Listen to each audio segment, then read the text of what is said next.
Pritesh, welcome to our podcast. Wonderful to have you here.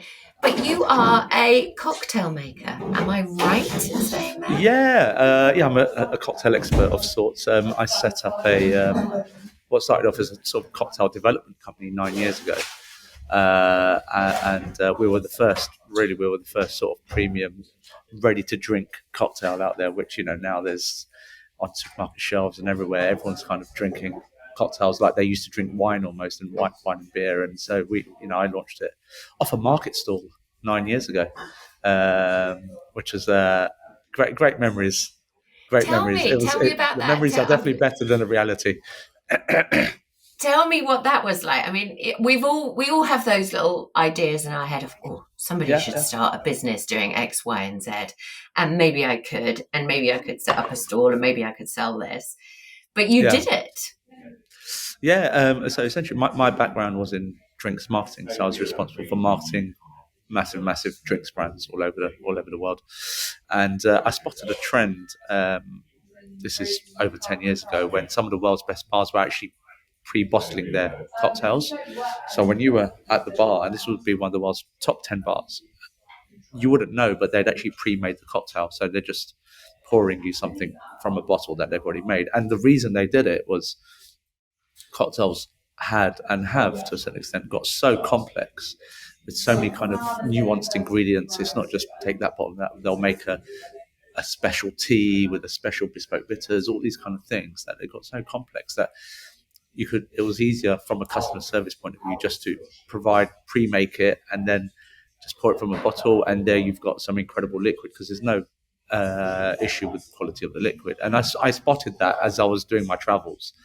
So I thought, well, if it's good enough for the world's best bars, surely we can create something where we can make this available for consumers at home, or sort of mid-market restaurants where cocktail bartenders are still kind of in a shortage. And so that's essentially what we did. And it's funny because I had this kind of a really nice cushy job in, I say, marketing, director of marketing, all this stuff. And overnight, essentially, I just got married, and life was pretty kind of smooth. And my wife basically went, I thought I'd marry that guy, but what I've married is a white van driver off a market stall, sort of a Del Boy, a modern day Del Boy, because we're Saturday mornings and Sunday mornings at Brockley Market in southeast London in the in the cold and rain in December, where you don't even make your pitch fee. A pitch fee was 60 quid. And if you're not even sold enough to make, cover your pitch fee costs and stuff like that, and wearing long johns, you go to Uniqlo and you buy all of the thermal stuff, like long johns and thermal socks and everything. I've still got some of it. It's hilarious, but it's character building, right? And it was like, did you have your cocktail call out? Like on the market, there'll be like 3 packs of bananas for £1. Who's having them? It was sort of, did you have one of those?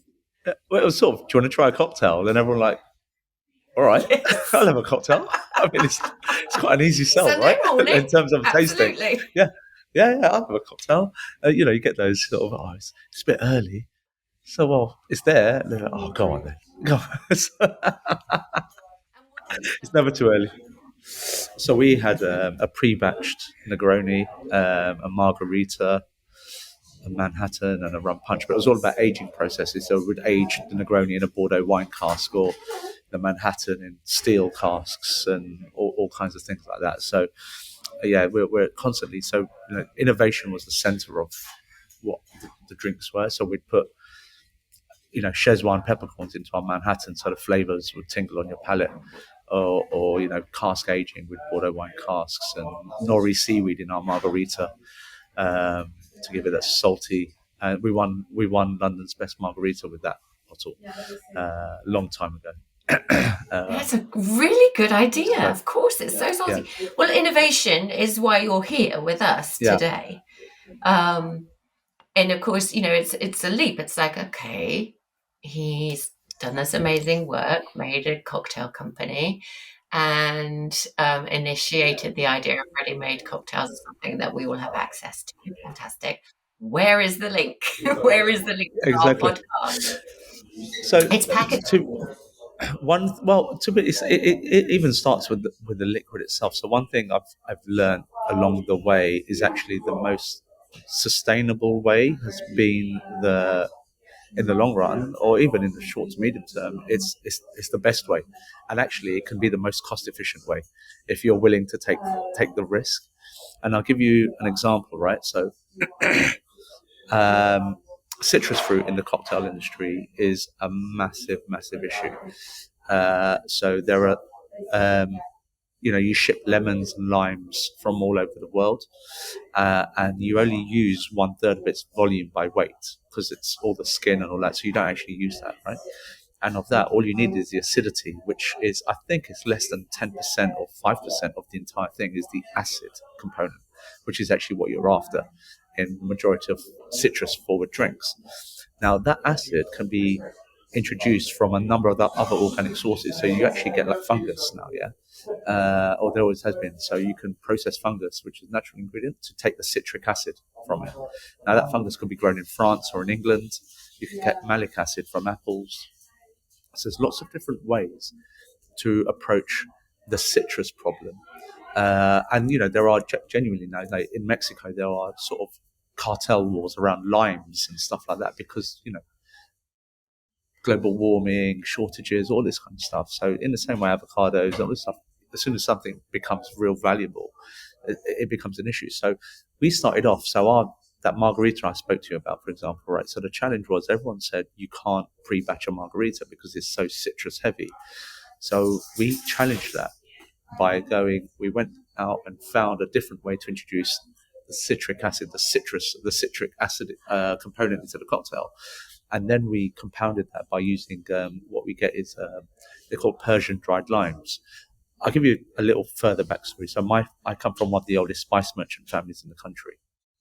So my my grandfather started it in the 50s, early 60s, and now they supply spices to every major Indian restaurant, certainly in London, all the Michelin stars, all that, but all kinds of stuff. So I had access to this warehouse where I could just walk around and go, what is that? What does that do?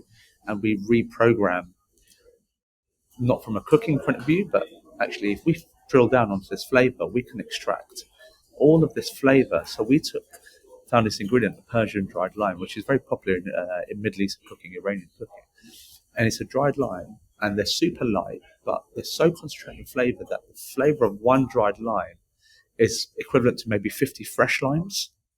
So we took our own acid complex and introduced one Persian dried lime into it, and suddenly you've got the equivalent of 50 limes, fresh limes from one lime and some acid.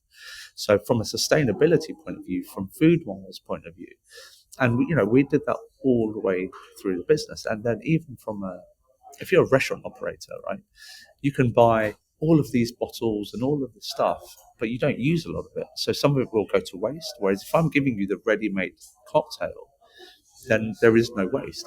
You just need 100 mils of that, and that's it. It's done. You sell it; doesn't go off, or it's got a very long shelf life. So suddenly, the waste element started all the way from almost day one of being from clever the ingredients themselves. Exactly, and then from a packaging point of view now, we were looking at a bit of a brand refresh. And what do we do? We are already renowned for our flavor. We work with the Belmont Orient Express, for example, or the Pig Hotels, all the way through to national restaurant groups, Tonkotsu, Rosa's, Everyman Cinema. So we've got incredible reach.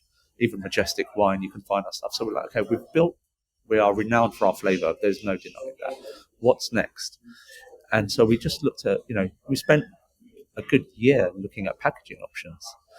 And, cans are, a lot of people, a lot of people have gone into cans. And cans have been the next big thing, haven't they? Yeah. Because they are easily recyclable. They're easily recyclable, but it's also an issue of actually the mining of aluminium has its own issues. And then recycling, the energy required to recycle aluminium has its own issues as well. So there's like lots of toxicity. And cans have also So become. you And personally took that decision of these issues are too big for me. yeah, well, they're short-sighted. Is actually what I was like. We can do it, and we can sell for a year or two, and we'll do very well. But the time, again, it's like it's more of a kind of, and again, I've got to look at it from a business sense. So go like, we can do it, but the cost involved in the time to bring the cans out, all this kind of stuff, right? And we can be a short-term winner, but I know in 18 months, 24 months, suddenly there'll be a load of press out there going, aluminium now is the new bad guy or whatever it is, right? So we wanted to jump really ahead, and we saw this. We've started seeing this bottle, this paper frugal bottle, in market. It was launched for the wine industry initially. So And we saw describe it. it to me. Describe it So for those of us that have never seen one. it basically looks like it's got a silhouette of a normal bottle, of a normal kind of wine bottle, but it's made from recycled card, so 94% recycled paper. And then inside is a plastic liner, which so 6% this kind of plastic component. And what happens? You just kind of, if you take a say paper cup, you go for a coffee, right? You get a paper cup, and you're like, oh yeah, this is all environmentally friendly, or even like an orange juice carton. What you'll find is that there's a liner inside the paper to stop the liquid permeating, right? And because it's bonded to the paper, you can't recycle that anymore. It's as good as using just plastic. The whole thing is a waste, right? And similarly, I mean, I opened a big bag of dog food the other day, and it was a paper bag. And I thought, Yeah, fantastic, I'll stick that in the recycling. And then I noticed, no, the inside is lined with plastic. They're never going to be able to yeah. recycle that. Okay. So with this bottle, the paper and the plastic are not actually bonded together. So it's essentially an elaborate bag-in-box, fundamentally, where you've got a loose bag inside, but it's protected by a hard paper shell. And so from a plastic usage, it uses 6 times less plastic than the equivalent lightweight plastic bottle. So we are still using plastic, but it uses 6 times less. But a crucial part is it's not bonded to the paper. So that 94% of the entire package is infinite recyclable instantly, because the whole thing just splits apart. And then the plastic component can also be recycled in certain circumstances. But worst case, it's still using 6 times less plastic than a regular plastic bottle. And the entire format. So when we look at savings as well, so I can tell you, like this paper bottle cost me twice as much as the equivalent premium glass. So there's a big investment in terms of even the filling of it. It's much more expensive. However, when you start drilling it down into the economics of it, you go, well, once filled, the bottle weighs about 60% less than the equivalent glass. So it's significantly lighter. On top of that, I don't need to put, when you get a glass, say, you buy alcohol online or whatever, it comes with all the extra packaging and all this stuff to stop the bottle breaking. We don't need to do any of that. So suddenly I've saved a load on weight, which makes shipping cheaper, but also it's cheaper because there's less fuel required. So you're saving on that carbon footprint. We're saving on the inner packaging carbon footprint. Theoretically, I could literally just stick a label on the bottle, and we've done it, and send it through the post. We've done it as a joke just to see what would happen, and it arrives. So, but that's how kind of you start saving on the fuel, on additional packaging. So down the line, it's not just that the bottle itself is what the bottle represents. So, our business model of it, again, when I go back to kind of it's the smartest way, is over the course of the year, we'll save the outlay that we've made on this more expensive bottle on just shipping costs and damages. We won't get damaged bottles anymore, and all the additional packaging, all this kind of stuff.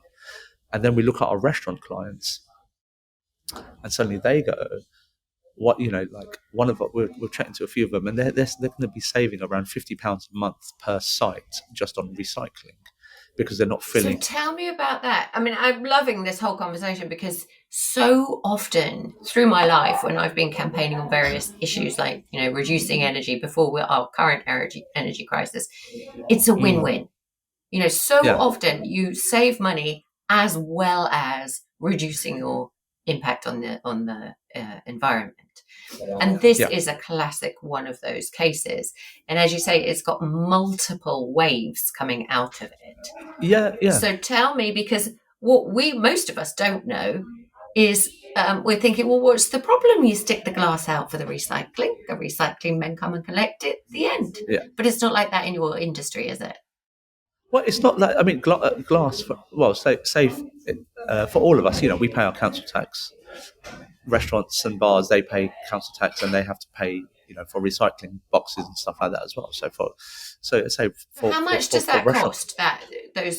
Those recycling charges that businesses get? I don't know what the exact cost is, but I know one of my customers said, like, we'll save £50 per site per month on recycling bins by switching from glass to your bottle, which is significant because if you've got 10 sites, 500 quid a month.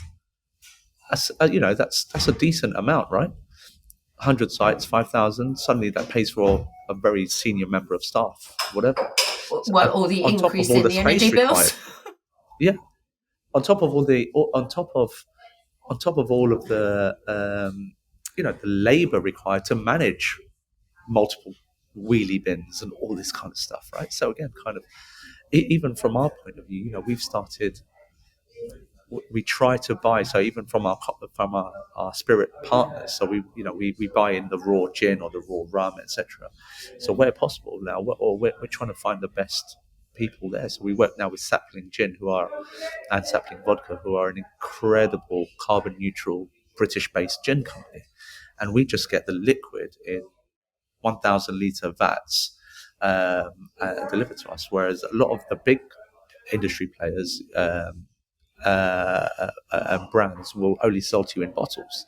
So historically, we've had situations where we've had to hand empty 3,000 bottles of gin or tequila, something like that. Now, the cost and the waste involved is absolutely insane. So there's a lot of smart people within our ecosystem as well that we're reaching out to and saying, look, I'd rather work with you instead of working with a internationally recognized brand. Let's work with you because it just makes more sense. It's a smarter way of working.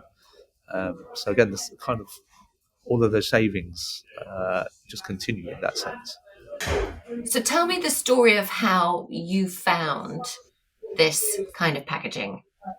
Yeah, sure. So the bottle, I say, was, I believe, originally designed for the wine industry, and I remember just seeing it in the trade press. To be honest, about 3 4 years ago, we called in a sample, and it just, to be fair, it just sat there on my desk for years. And then there's an incredible Calvados brand called Avalon, uh, uh, and they went into it about a year ago, and they're good friends of mine. Brilliant, I say, like brilliant, innovative, all about sustainability in Calvados, and they moved into that as well, which is a massively bold move for a small brand. Um, and so the bottle was in my mind already, to be honest, and we were. I made the decision. I'll tell you how I made the decision. It's quite crazy, actually. So we were at a trade show in Hamburg. It's the World Travel Fair, so kind of food and drink suppliers to the travel industry in Hamburg, and we'd actually formulated a new bottle, and it was a glass bottle. And we'd just done a whole load of brand work, everything, the whole look and feel. We'd kind of started previewing it in Hamburg. This is back in April or May. And what happened is my head of brand couldn't make it out there. He had a passport issue, so he was stuck in England, and I was there.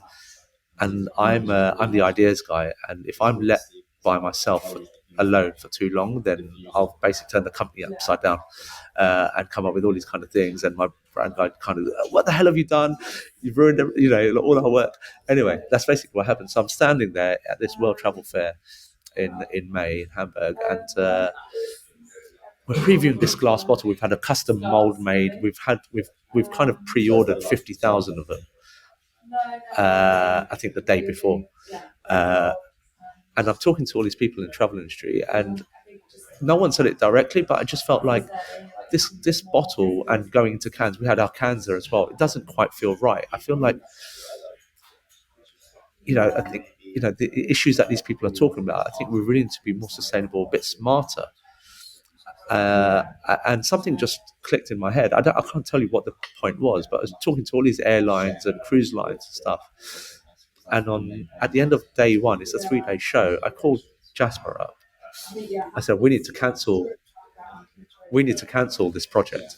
And he's like, what? He's worked on all the design for 6 months, right? Sorry, what? I said, cancel. Email China, cancel the bottles, cancel everything. We're going into the frugal bottle. Just like that. And honestly, and he's literally kind of tearing his hair out, because we've got stakeholders in the business, board of directors, all this stuff. They're all sold into this new design and format and new glass bottle, custom, this, that, other. This is the investment we're going to need. And literally cancelled the entire thing in that second. Called him up, and I was like, right. Sent an email, found the frugal guy, the frugal bottle, that's the paper bottle. Found the email, said, we need to chat now. Can we get going in like 3 or 4 days? Can we kind of just get the wheels in motion? And that's essentially how it happened. It's literally that wild. And brave. Did you at any point think, oh God, what am I doing? That's really brave or mad. Do you know what? I'm that kind of person where once you kind of like really believe in it, I say you kind of be bold. And I just felt like the glass bottle and we couldn't tin to the can contact, which just was not. I was looking around. I just wasn't excited. Like, it wasn't really exciting me. I was like, we need something. I need something else. There's something else. And it's just. And just kind of went, right, it's got to be the frugal bottle. Just do it. Just go listening to your guts. And then the frugal guys, I bet, were so excited. Yeah. I mean, kind of, I say, we're the first cocktail company to do it. And so it's a completely new market for them. And obviously, kind of, as World of Zing, we have quite a lot of like brand presence and noise and stuff. So it's kind of quite a big, I guess, I'm putting words in their mouth, but for them, I guess, it's quite an exciting new channel for them to sell into, right? It's into cocktails with us and having all these restaurants and bars and stuff instantly with them. It's not happened yet. No one's done it yet. So yeah, it was cool, really, really cool. A bit mad, but cool. But that's kind of how I tend to operate. If I'm left alone, I'm seeing your eyes light up. Like, it was really cool. Making you asked my team. Little bit of dopamine going on. That was not cool. That was not cool. That was not funny. That was not funny. Are they with you now, though, or did they all leave? No. We're there. They're all there. We're all there. But I said we kind of, as soon as we started talking to people about it, it was just an instant yes. There was not a second of pushback. It was so encouraging. So to say, everyone is now fully behind it, and all those fears are laid. On board. Exactly. What's been the reaction? Phenomenal. Absolutely phenomenal. So from day one, so when the products launch, I don't know when this podcast goes out, but from launch into trade, I think first of December, they'll be available in at least 200 restaurants and bars around the country. So a lot of our existing clients have instantly just said, yes, we'll take that. We're talking to major retailers. These are conversations we can even export.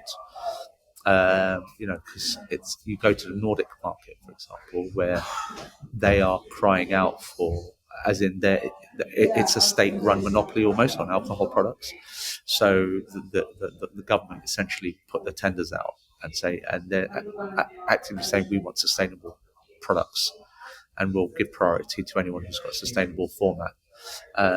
So things like that are just have opened up so rapidly. We don't, as we sit right now, I received the first filled bottle today, just this morning, and I believe we tried to ship one to you because we've not. We just didn't get here in time. It's such a shame. Yeah, but we've not even had a bottle. But we've sold out our first production run without anybody having physically seen it, just because I think because if of we've got its good track record and stuff. stats. I mean, it's something like Yeah, 5 million tons of glass a year that we use. it's crazy, isn't it? And you go back to the previous point of we just put our glass in our wheelie bin and think it gets recycled and it's gone, right? But it's this whole situation of, it's almost like this, the electric car thing is like, people don't realize there's a process of mining, shipping it. So the shipping of glass, the weight of shipping glass is insane, right? Well, and it's interesting you bring up the electric cars, because we run a YouTube channel as well, and have just done a very interesting interview on all of that stuff, on the actual sustainability of the making of Yeah, the ingredients for all of those things. So that film will be coming soon, but that's eye-opening too. Actually, yeah. in a more positive way than we were. Oh, We were that's good. curious, and Yeah, actually in a more positive way. But we talk about also, I mean, and electric vehicle batteries are being recycled all the time. We talk about um, the cost, both energetically and financially, of yeah, recycling for all industries, not just EV, not just the food and drink industry. But that's if it gets recycled. I mean, we were exactly. looking at Yeah, plastic containers, and we use 35 million plastic containers a day, but only 19.8 million actually get recycled. yeah. So, It's crazy, right?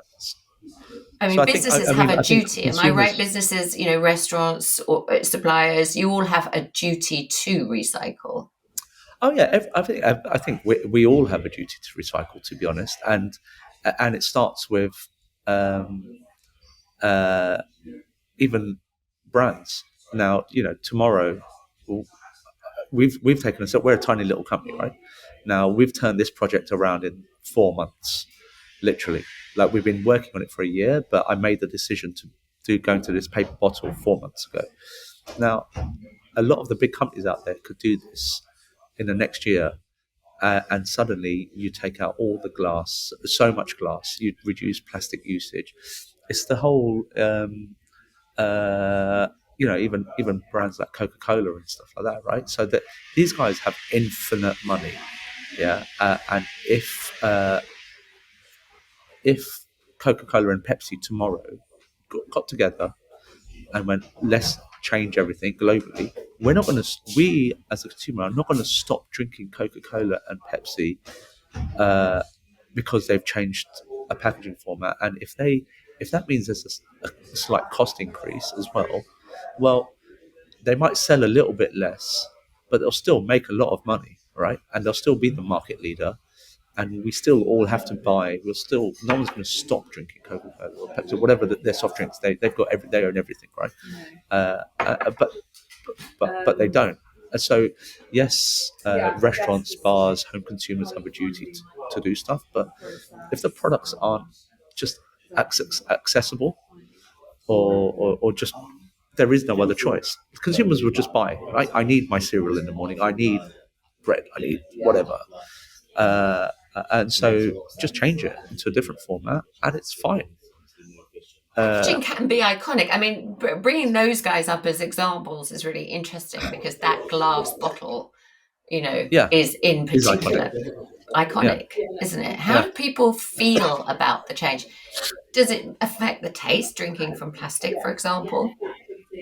So I think that's a really, really, really, really good point. Is, glass still has a more premium feel, and even from my perspective, of course, like, brands have brand values and a brand aesthetic, and when we buy a brand, whether it's a pair of jeans or a bottle of whiskey, whatever, you're not actually paying for the material, you're paying for the brand, right? And so I think still, I understand that there are categories of spirits and premium products where there's a perceived craft to glass, and which is fine. But I think it's more kind of looking at a mainstream, and at World of Zing, we feel our cocktails are now, as I say, kind of more of a mainstream product. Whereas, say pre-COVID, it was still a bit of a niche, a bit of a novelty. We were very much gifting in terms of consumer. Whereas as we've come out of COVID, our cocktails have become a regular kind of basket purchase, right? So then for our consumers now, my view is that it doesn't need to look like, it needs to look interesting. It needs to look exciting, which I believe we've done with this bottle. The colours are beautiful. The finish is stunning, but it doesn't need to be a glass bottle that sits in your drinks cabinet. So our research shows that our bottles will sit in the fridge. And so it doesn't need to have that ultra premium look. When it just needs to look exciting and a bit thrilling. And I think the wine industry has done quite a bit around that as well. So kind of there are quite a few mid-range wines that you'll see that they're already available, to be honest, sort of that £10 to £20 mark, that are coming through the same bottle format, where it's not seen as an ultimate luxury. So it doesn't necessarily, as long as you put effort into the aesthetic, which I say a lot of people are doing. So there are still different ways, right? But I think when you look at the smaller craft brands like premium gins, when you're spending £40-50 on something, or plus hundreds of pounds, then there's room for glass. That's just an aesthetic thing, and it's fine. You can't just turn things off tomorrow, right? But it's kind of more the wider conversation. And how much do you think customers actually care about sustainability? I mean, it's an interesting thing. Obviously, we've just touched on whether people do things for altruism's sake or for money's sake. To me, it doesn't matter. Like, you're doing it. It doesn't matter what your reasoning is. But do you think people, as in just the consumers, not necessarily the people in your business, restaurants and things, are that focused on environmental issues now? Are you getting a sense that they'll go, I'm buying that one? Because have you ever offered them the choice, for example, this one in the packaging or this one in the do you think people choose it because it's environmentally friendly? I think definitely in the last, 2-3 years, consumers have become more aware of, and I think again, I think it might come down to COVID as well, where we were just getting all of it, Amazon boxes, and just kind of just saw stuff pile up. And suddenly you start, and I think we all had a bit more time as well. We all started spending a bit more consciously. We all spent a lot more at home, but we had the time to be more considered about our purchasing, right? Because there's, financial crisis or not, when it comes to a lot of home consumption, people will always try and buy the best they can. And I think COVID gave a lot of people opportunity, and it gave smaller brands who had more interesting stories around their environmental credentials a bigger voice. And so I think now customers are definitely more in tune. But I think the key thing is that as long as the price difference, when they look on a shelf and there isn't a significant price difference, right, between the non-recyclable and recyclable, then I think that recyclable message now is a key driver to purchase over the non-recyclable. What happens with that price difference? How much is it, and why? So for us, we've actually maintained price parity, and absorbed the hit, just because I said down the line we know that we'll kind of claw it back, and it'll be a smarter decision. However, is it 2 or 3 percentage points? Maybe that's all it is, right? Like 50, if it's £10, £10.50, but this is in a smarter, more recyclable bottle. I'll take that. Like even for us at home, kind of, our recycling bin gets filled scarily easily. And so now, for me, something that is just less wasteful, that's kind of driven my decision as well. It's like seeing how fast at times our recycling bin is filled up. It's like, can't do like things like I've changed my deodorant and soap and all this kind of stuff, right? To more, so it is more expensive. Same. I Yes, do refillables here now. yeah, refillables, and yeah, you've got to be conscious there is a cost of living crisis, and that there always will be that, But actually, parts of society. But bulk buying is cheaper. So if I buy a huge thing of hand wash, for yeah, example, and then I'm filling up, the bathroom one and it actually yeah, does work out a lot cheaper. It's yeah, it more does work out, right? convenient because I don't have to Yeah, keep remembering to buy it every time someone runs out, yeah, in a different bathroom or toilet or the kitchen. There's a few exactly. of them dotted around. And, Yeah, it is a win-win for me as well. yeah, yeah, exactly. As I say, I think just consumers have just become so much more conscious to reusing products and trying to buy more environmentally friendly, and if it costs a little bit more, then that's fine, because there is a payoff just in ease of use and ease of recycling and all that kind of stuff, and for And our it conscious, right? relies on you, you, the innovators, you, Yeah, the, suppliers. It relies on you giving us those options, which yeah, is exactly. huge. Yeah, So the exactly. reaction I hear about, about from your suppliers and the people that you Yeah. supply to, what's the reaction from your competitors?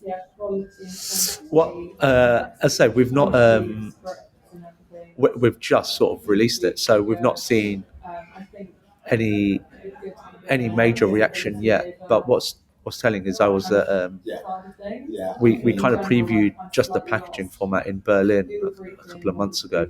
It's Europe's biggest bar show, drink show, and so you've got people from all over the world flying in. There's probably about 20,000 attendees over 4 days, hundreds of stands, and I didn't see anyone, or very little. It was quite interesting. Very little in packaging innovation, which for me was brilliant, because we had our little stand, but we were getting so much noise around our stand and this format, and so I'm sure people will clue on to uh, uh, uh, uh, um, what's going on, and they need to make the change. And to be honest, it all comes down to, if suddenly tomorrow I get a project that my competitor loses, then they're going to look at themselves and go, well, why did we not get that right? And maybe it forces that change, or maybe they stay in glass and say, do you know what, this is our business model, and we'll stay true to that. And because there will be consumers out there who still want glass, and they still want the feel and look or whatever. Fine. And you've had quite There's a bit of plenty of, interest press-wise, haven't you? You've been on the telly. yeah, yeah. So I regularly sort of present a cocktail segment on Sunday Brunch on Channel 4, amongst other things. So yeah, we kind of again previewed it a couple of weeks ago on Sunday Brunch. And it was great to see, because Tim, I've been doing that show for 5 years, and I've got great rapport with the guys. And I gave Tim a bottle live on the show. He didn't touch it before. He was like, picks it up, sort of, his hand almost the bottle almost flew out because it's so light, and then he throws it across the screen to Simon, and it's such a brilliant moment, because it just shows how light and easy, and in that one moment of him throwing a bottle to Simon across the studio, I think just for me it's really exemplified what that format is about. It transports easily, it doesn't break, it looks exciting. It was everything in that just one throw. Uh, so yeah, it was really cool. It was really cool to see that reaction, and that was exactly the reaction I wanted to say. Tim and Simon hadn't discussed it before I went onto the show, so it's literally that live reaction, and that's the same reaction that we're seeing when we're testing it amongst consumers. Like, oh, what, this is the actual bottle. A lot of people think it's just a mock-up, or the glass bottle will look like that. No, that's it. And it's really cool to see. It's really cool to see. And people love Fantastic. stories, Well, right? when those bottles arrive that you've sent me, I'll put a post on Instagram. Fantastic. That'll be great. Yeah. Which will be great. I'm really looking forward to actually handling one and Yeah. having a look at one myself. And where But can we ultimately, it's find all in the them? Where taste as will we well, be able right? to find them? Exactly. It's all in the taste. So fundamentally, the liquid is still going to be exciting. So we've still got our Persian lime and nori margarita and blood orange Negroni. We've got, I think, 15 products launching 15 flavors. Where will you find them? As we sit right now, I haven't got a clue because we're still tying up the deals. But certainly, your obvious ones like Amazon, from our website, worldofzing.com. But we're expected to see them in quite a few retailers as well. We've got all those conversations open now as we speak. So this is all very fresh and new, and depending on when this goes out, very exclusive news. Leah, we are on the minute, and we'll put a link to that website, obviously, as well in our introduction. What advice then would you give other entrepreneurs like you, starting out, got a cracking idea, not necessarily related to sustainability, but could be in the same way that you are in? I think just be bold, to be honest. I think, we're in a period of